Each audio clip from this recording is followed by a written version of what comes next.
ஆக்டிங்னா acting அப்படி நடிச்சிட்டு இருக்காங்க வியனா. ஏன் அப்படின்னா குசு குசுன்னு பேசுறப்பையும் சண்டை போடுறப்பையும் அவங்களுடைய ஒரிஜினல் வாய்ஸ் வந்துருது. ஆனா இந்த ஒரு ஷோக்காக இவங்க பேசும்போது ஏதோ கியூட்டா மனசுக்குள்ள ஜெனிலியா பேசுறதா நினைப்பு போல அப்படிதான் பேசிட்டு திரியறாங்க வீட்டுக்குள்ளார. இவங்க பேசுறத பார்த்து திவ்யா ஒரு போடு போட்டிருப்பாங்க.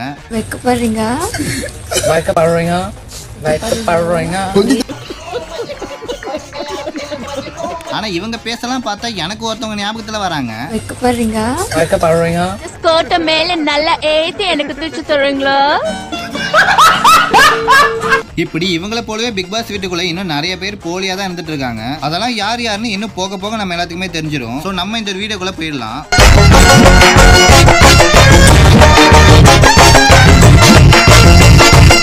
இல்ல ஸ்டார்டிங்ல நம்ம கமுருகன் பண்ணனா இந்த ஒரு ஃபன்னை பாத்துடலாம். இவர் இந்த ஒரு வீட்லயே இப்பதான் சிரிப்பு கவுண்டர் ஒன்னு கொடுத்திருக்காருன்னு நினைக்கிறேன். ஏன்னா இவருக்கும் திவ்யாக்கும் நடந்த வாக்குவாதம் அப்படி அதை பாக்குறது ரொம்பவே ஃபன்னாவே தான் இருந்துச்சு. திருப்பிக்கிட்டு போறதுல எனக்கு ஒன்றும் பிரச்சனையா கிடையாது. என்கிட்ட ஸ்ட்ரைட்டா வாந்தி ஏதாவது வருதா? இல்ல நீங்க பேசுறது வந்து அப்படி உள்ள எடுத்து வரீங்களா? வெயிட் பண்ணிட்டா பிரச்சனை இல்ல, இங்க கூட இருக்கலாம். எடுங்க. ஓ இங்க எடுக்கிறீங்களா? எடுக்கிறீங்களா? புரியல புரியல என்னது? அடுத்து இந்த வீடியோ ஃபுல்லாவே வினோத் திவாகரோட ஒரு பாண்டிங்கை பத்தி பார்த்தலாம். இவங்க ரெண்டு பேரும் சேர்ந்து பேசினாலே அது ஒரு ஃபன்னாவே மாறிடுது. அதிலும் வினோத் திவாகரை கலக்குது ரொம்பவே நல்லா இருக்குது. ஆனா இந்த ஒரு விஷயம் திவாகருக்கு சுத்தமாவே பிடிக்கல. ஏன்னா நம்ம காமெடி பண்ணிட்டோம்னா ஹீரோ மெட்டீரியல் இருந்து கம்மியாயிரும் அப்படின்னு மனசுக்குள்ள நினைச்சுக்கிட்டே இருக்காரு. அதனாலேயே கானா வினோத் கூட ஈக்குவலா இறங்கி பண்ண மாட்டேன் அப்படிங்கிற மாதிரி தான் பேசிட்டு இருக்காரு. என்ன கலையா அதாவது கலை நீ உன்ன கலைக்கிறது அவ்வளவுதான். இதே பிடிக்கலன்றல நம்மள கலை உங்களுக்கு அதுல கம்ஃபர்ட்டபிள் இல்ல. புரியுது சார். இது நீங்க உங்க பர்சனாலிட்டி. ஏங்க அவர் விட்டுடுங்க. அவர் ஹீரோ மெட்டீரியல். அவர் போயிட்டு காமெடி பண்ண சொன்னா எப்படிங்க பண்ணுவாரு? அவரு இந்த கலாய்ச்சிட்டே இருக்கிறது தான் அவரோட பர்சனாலிட்டி. திவாகர் ஃபர்ஸ்ட் எல்லாருமே ஒரே மாதிரியா பார்த்து பழகி விளையாடியா நீ அவர் கூட சேர்ந்து ஃபன் பண்ணனா ஆடியன்ஸ் பாக்குறதுக்கு ரொம்பவே நல்லா இருக்கும். அதுக்கப்புறமா பிரியங்கா மஞ்சுரி இவங்க எல்லாருமே சேர்ந்துக்கிட்டு திவாகர் கிட்ட எவ்வளவோ பேசியிருப்பாங்க. சார் செந்தில் கவுண்டமணி காமெடி எல்லாம் பாத்துறீங்களா? அது போலதான் சார் நீங்க அப்படி இப்படின்னு என்னென்னமோ பேசிட்டு இருந்தாங்க. ஆனா அவரு தன்னுடைய மனசுக்குள்ளார ஹீரோ தான் நான் அப்படின்னு நினைச்சுக்கிட்டு அவங்க கேட்கறதுக்கு பதிலும் சொல்லாம வாக்குவாதத்துல தான் ஈடுபட்டுட்டே இருந்தாரு. இதுல சுத்தி உள்ளவங்க எல்லாருமே எவ்வளவோ சொல்லியும் கூட அவரு மனசு மாதிரி பேசிந்திருக்கவே மாட்டாரு. செந்தில் சார் கவுண்டமணி சார் பாத்திருக்கீங்களா? இல்ல நீங்க உங்களை செந்தில் சாரா பாக்குறீங்களா கவுண்டமணி சாரா பாக்குறீங்களா? ஹீரோவா பாத்துட்டு இருக்காரு மேடம். ஹீரோ சார் ஸ்ட்ரைட்டா. ஆமா சார். ஏன் இந்த அண்ணன் தம்பி எல்லாம் பண்ண மாட்டீங்க? நடிச்சா ஹீரோ சார். அவர் வெளிய இருந்தா நான் கண்டிப்பா சொல்றேன். நான் வேற பண்ணிருப்பேன். ஹீரோ மெட்டீரியல் இருக்கற வெளிய போனா தப்பா நினைக்கிறாங்களா? இவர் வந்து உண்மையிலேயே அந்த இவன் வேற என்னை ரொம்ப டார்ச்சர் பண்றான்டா. அடுத்து திரும்பவும் வினோத் திவாகரை கலாய்ச்சிட்டே தான் இருந்தாரு. திவாகர் நான் ஸ்கூல் லைஃப்ல ஹாஸ்டல் லைஃப் எல்லாம் எப்படி என்ஜாய் பண்ணேன்னு தெரியுமா அப்படின்னு சொல்லி சொன்னானே அதுக்கும் திவாகரை வினோத் ஓட்டி இருந்திருப்பாரு. அதுக்கு வீட்டுல உள்ள ஆளுங்க எல்லாருமே சிரிப்பு அடக்க முடியாம சிரிச்சிட்டு இருந்திருப்பாங்க. எங்களை மாதிரி யாரும் என்ஜாய் பண்ணிருப்பாங்க. அது ஹாஸ்டல் லைஃப் மட்டும் இல்ல. ஹாஸ்டல் லைஃப்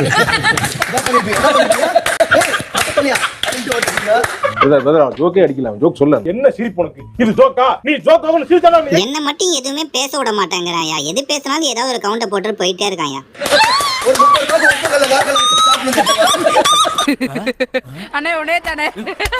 குற்றாலத்துல வேலை செஞ்சவரை போய் பிசியோதெரபி யாரும் நம்ப வச்சுக்கிறாங்க. அவனை சொல்லி நிறுத்துங்களேன்டா. அவன் நிறுத்துற அந்த லூசுக்கு மட்டும் வந்துட்டே இருக்கான். மாத்த முடியாது சார். நீங்க நிஜமா வந்திருக்கிற ஒரு டாக்டர். I am Paul.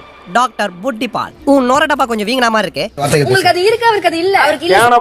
ஒருத்தன் கிடைச்சான்னா என்ன வேணாலும் பேசுவீங்க. அதுக்கு நான் தான் கிடைச்சேன். சரி விடுங்க. ஒரே ஒரு உண்மையை சொல்றேன் மேடம். சத்தியம்ன்றது நெருப்பு மாதிரி. யாரும் வெறுப்பு மாதிரி.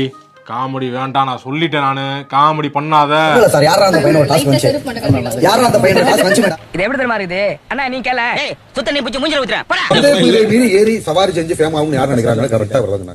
மறுபடி வேண்டாம். சும்மா வா. வேண்டாம். நீங்க இருக்கும் போல இருந்து புடிச்சு குத்திருப்பீங்க போலீஸ்ல. இவரெல்லாம் வாங்க. வேணாம் சார். எனக்கு அவரோட பண்ண பிடிக்கல. அது வேணாம். போயிடுன்றேன். நான் வாக்கு குத்தி போய் வெளிய போறேன். வாய்ப்பு இல்ல ராஜா. வாய்ப்பு கிடையாது. அவரை பத்தி உங்களுக்கு ஃபுல்லா தெரியாது. உங்க எல்லாரும் பத்தி எனக்கு ஃபுல்லா தெரியும். அதுக்கப்புறமா பிரியங்கா மஞ்சுரி இவங்க ரெண்டு பேருமே சேர்ந்து இவர்கிட்ட எவ்வளவோ பேசி ட்ரை பண்ணுவாங்க. சார் நீங்க இப்படி இருக்காதீங்க, எல்லாத்தையுமே ஜாலியா எடுத்துக்கங்க, நீங்களும் அவர் கூட சேர்ந்துட்டு கலாயுங்க, அப்படி இப்படி என்னென்னமோ சொல்ல ட்ரை பண்ணிருப்பாங்க. ஆனா அவங்க யாரையுமே தலைவன் பேசவே விட்டுருக்க மாட்டான். சொல்ல முடியாது. நீங்க பண்றது அவர் பாதிச்சு கூட இருக்கலாம். இவ்வளவு நேரம் நீங்க பேசுறது எனக்கு பாதிக்குது. உண்மையிலேயே எனக்கு பாதிக்குது. இத சொன்னா நம்மள பைத்தியக்காரன்னு சொல்றாங்க. நான் சோசியாலஜில படிச்சது individual character of human being. இனிமே நீ இங்கிலீஷ் பேசுன ஒரே ஆப்புல உன்னை மகாஜி பண்ணி. எனக்கு என்ன ஒரு ஆசைனா அவங்க ரெண்டு பேரும் சேர்ந்து ஒரு காம்பினேஷனா இருந்துச்சுன்னா சூப்பரா இருக்கும். நான் நினைச்சா பண்ணலாம். ஆனா பண்ண மாட்டேன். உங்க சைடு புரிஞ்சிருச்சு கேட்க மட்டும் செய்யுங்க புரிஞ்சிருச்சு யாரு அவரைய கேட்க மட்டும் சொல்றீங்க, இப்ப பாருங்க தலைவன் என்னென்ன உங்களை பண்றான்னு. இருக்கு ஒரு உங்களுக்கு இப்போ வந்து என்ன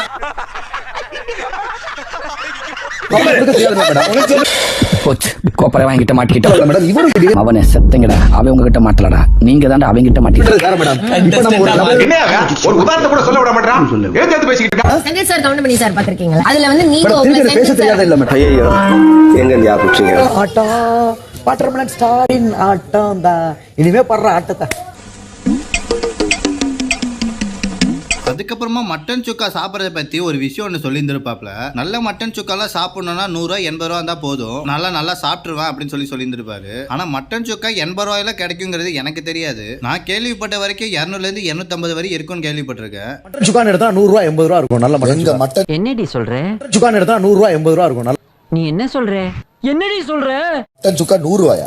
அவ்வளவுதான் சொல்றேன். வீடியோ பார்க்குற யாராவது மதுரையில இருந்தீங்கன்னா இந்த ஒரு மட்டன் சுக்காவோட ரேட்டை மட்டும் கமெண்ட் பண்ணிருங்க. 250 ரூபாய் 300 ரூபாய். அப்படிப்பட்ட ஹோட்டல்லாம் நான் போக மாட்டேன். 100 ரூபாய் 80 ரூபாய் இவ்வளவுதான் வரும். என்னைய சபரியும் இவ்வளவுதான் சொல்றான், என்னமோ போங்கயா. கானா வினோத்துக்கு திவாகரை கலாய்க்கலான்னா தூக்கமே வராது போல.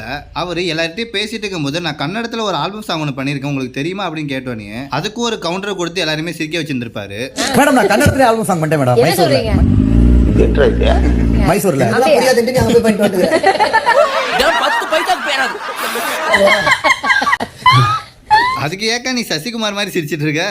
என்னது சிரிப்பு கலுக்குன்ட்டு பொண்ணுன்னா நல்லா கலகலன்னு சிரிக்க. நாங்க ரொம்ப லைக் பண்றோங்க. நீங்க ரெண்டு பேரும் பேசுறதே எங்களுக்கு மாதிரி ரசிக்கிற மாதிரி. நீங்க ஏய் என்னைய வச்சு ஒன்னும் காமெடி கிமெடி பண்ணலையே. ஆனா இப்படிலாம் இவங்க 2 பேருமே கலாய்ச்சிட்டு சுத்தினாலும் கூட வினோத்துக்கு மனசுக்குள்ள ஏதோ ஒரு கஷ்டம் இருந்துகிட்டே தான் இருக்கு. அதுக்கு காரணம் யாருன்னா அவர் திவாகர் தான். ஏன்னா திவாகரை பத்தி இவர் ஒரு விஷயம் ஒன்று சொல்லியிருந்திருப்பாரு, அதுவும் ரொம்பவே ஃபீலிங்கா சொல்லியிருந்திருப்பாரு. இவர் சொல்றதை வச்சு பார்க்கும்போது திவாகரும் அப்படிதான் இவர் ஒரு ஒருமையில பேசிட்டு இருக்காரு. அந்த ஆளுக்கு அவ்வளவு பேர் செலிபிரிட்டி உள்ள வந்து சொல்லிட்டு போறாங்க, அப்போ கூட அந்த மனசு கொஞ்சம் கொடுத்துவாங்க.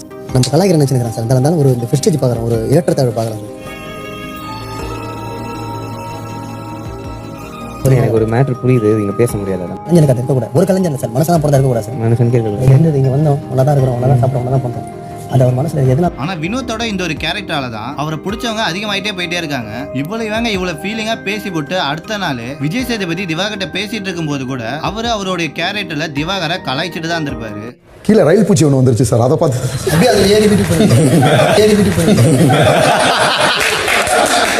இப்படி இவங்க 2 பேருமே ஃபர்ஸ்ட் ஆரம்பிக்கும் போது நல்லா தான் இருந்துச்சு, பார்க்கறதுக்கு மெய்யழகன் காம்ப மாதிரியே இருந்துச்சு. இதுதான் பார்க்குற ஆடியன்ஸும் சொல்லிட்டு இருக்காங்க, விஜய் சேதுபதியும் சொல்லிட்டு இருக்காங்க, வீட்டுக்கு வர கெஸ்ட்டும் சொல்லிட்டு இருக்காங்க. ஆனா திவாகர் மனசுல ஒரு விஷயம் மட்டும் ஆழமா பதிஞ்சிருச்சு, நம்ம தான் கானா வினோத் இந்த பிக் பாஸ் வீட்டில் இருக்கவங்க எல்லாத்துக்கும் மேல இருக்கும், மற்றவங்க எல்லாருமே எனக்கு காலுக்கு கீழே தான் அப்படின்னு ஒரு மாயில இருக்காரு. அது அவரு என்னைக்கு மாத்திக்கிறாரோ அன்னைக்கு தான் இவரு நல்லா இருப்பாரு, இல்லைன்னா இவருக்கு ஹேட்டர்ஸ் மட்டும் தான் அதிகமாயிட்டே போவாங்க. ஸோ வீடியோ பார்க்குற நீங்க வினோத் திவாகரோட இந்த ஒரு காம்போ பத்தி என்ன நினைக்குன்னு சொல்லிட்டு கமெண்ட் பண்ணிட்டு திவாகரை பத்தி ஒரே வார்த்தையா சொல்லி அதையும் கமெண்ட் பண்ணிட்டு வீடியோ பிடிச்சிருந்தா லைக் பண்ணி சப்ஸ்கிரைப் பண்ணிருங்க.